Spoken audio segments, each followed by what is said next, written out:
Welcome to this short presentation about supporting students with special needs. Along with the Disability and Student Support Services Coordinator, we hope to address frequently asked questions regarding the student accommodations process. Some frequently asked questions we will address are: what is considered a disability? How will I know if a student needs accommodations? What are the most common accommodation requests? And is it appropriate to offer accommodations beyond what is listed in the student letter? Also important, when do I begin to offer accommodations? What if a student informs me that they have a disability? And where do I go if I have more questions? Students can be afflicted with a variety of disabilities, including physical, mental, and emotional disorders. Physical disabilities can include mobility impairment, hearing and vision impairment, or limited mobility. Mental and emotional disorders are sometimes less obvious. These can include post-traumatic stress disorder, alcohol, or drug dependence. In addition, students can enroll with traumatic brain injuries, resulting in a number of difficulties for students. If you have a student in your class who requires additional education support due to a disability, you will receive a letter of accommodations from Disability Services. Generally, you will receive this letter by the first day of class. However, sometimes the student is delayed in making their request, so this delays the letter. The letter will be sent out within 2 to 3 days of the student's request. The Disability and Student Support Services Coordinator provides a copy of the letter to the student and the instructor. Occasionally, schedule changes occur and Disability Services is not notified.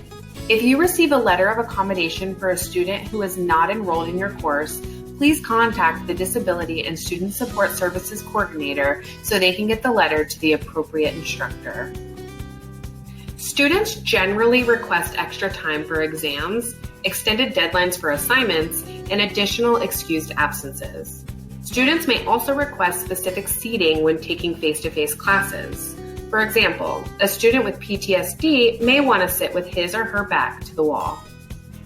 The accommodations you offer beyond what is listed on the letter of accommodation is at your discretion. However, do so with caution.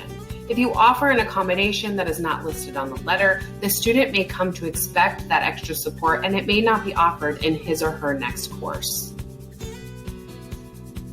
Accommodations are in effect from the date on the letter. They are not retroactive.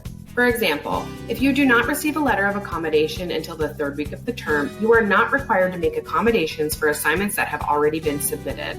However, this is at your discretion. You are welcome to contact the Dean of Students Office for more information and guidance. If a student tells you that they have a disability and you have not received a letter of accommodation, you will want to direct them to the Disability and Student Support Services Coordinator.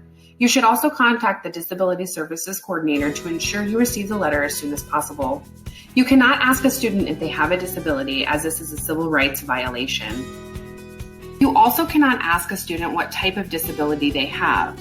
Students are welcome to offer this information, but they are not required and shouldn't be expected to. You are always welcome to contact the Disability and Student Support Services Coordinator at the Worldwide Headquarters at 386-226-7334. Each student comes into your class with a unique set of skills and abilities. Although we cannot address all of these concerns here, we hope you will not hesitate to contact us with any questions. If you have any questions about teaching and best practices, you may contact your RCTLE support team at rctle@erau.edu. Thank you for viewing this presentation.